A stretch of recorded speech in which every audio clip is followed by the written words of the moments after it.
ನಮಸ್ಕಾರ ರೀ ಎಲ್ರಿಗೂ. ಲಾಸ್ಟ್ ವಿಡಿಯೋದಲ್ಲಿ ಹಳೆ ಶೆಡ್ ಬಗ್ಗೆ ಎಲ್ಲ ನಿಮಗೆಲ್ಲ ತೋರಿಸ್ಕೊಟ್ಟಿದ್ದೆ.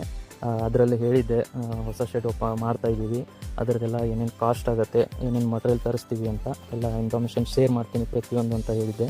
ಇವಾಗ ಫಸ್ಟ್ ಸ್ಟೇಜಲ್ಲಿ ನಾವು JCB ತರಿಸ್ಬಿಟ್ಟು ಎಲ್ಲ ಪ್ಲೇನ್ ಮಾಡಿಸ್ತಾ ಇದ್ದೀವಿ. JCBದು ಬಾಡಿಗೆ ಬಂದುಬಿಟ್ಟು 1 ಅವರ್ ಆಯ್ತು. ನಮ್ಮದು 1 ಅವರ್ಗೆ 900 ಆಯಿತು. ನಮ್ಮದು ಶೆಡ್ ಸೈಜ್ ಬಂದುಬಿಟ್ಟು 40x50, ಅಂದರೆ 40 ಅಂದರೆ ಒಂದು 20ನ ಪತ್ರ ಹಾಕ್ತೀವಿ, ಆಮೇಲೆ ಇನ್ನೊಂದು 20ನ ಓಪನ್ ಬಿಡ್ತೀವಿ. ಮಳೆಗಾಲದಲ್ಲಿ ಒಳಗಡೆ ಇರಬೇಕು, ಆಮೇಲೆ ಬೇಸಿಗೆಯಲ್ಲಿ ಔಟ್ಸೈಡ್ ಇರಬೇಕು ಅಂತ ಓಪನ್ ಶೆಡ್ ಮಾಡ್ತಾಯಿದ್ದೀವಿ. ಅದಕ್ಕೆ ಸ್ವಲ್ಪ ದೊಡ್ಡದಾಗಿ ಮಾಡ್ತಾಯಿದ್ದೀವಿ. ಇಷ್ಟು ಏನೇನು ಮಾಡ್ತೀವಿ, ಏನೇನು ಮಟೀರಿಯಲ್ ತರ್ತೀವಲ್ಲ, ಎಲ್ಲ ಕಾಸ್ಟ್ ಏನೇನು ಆಗುತ್ತೆ ಅಂತ ಯೂಸ್ಫುಲ್ ಆಗುತ್ತೆ.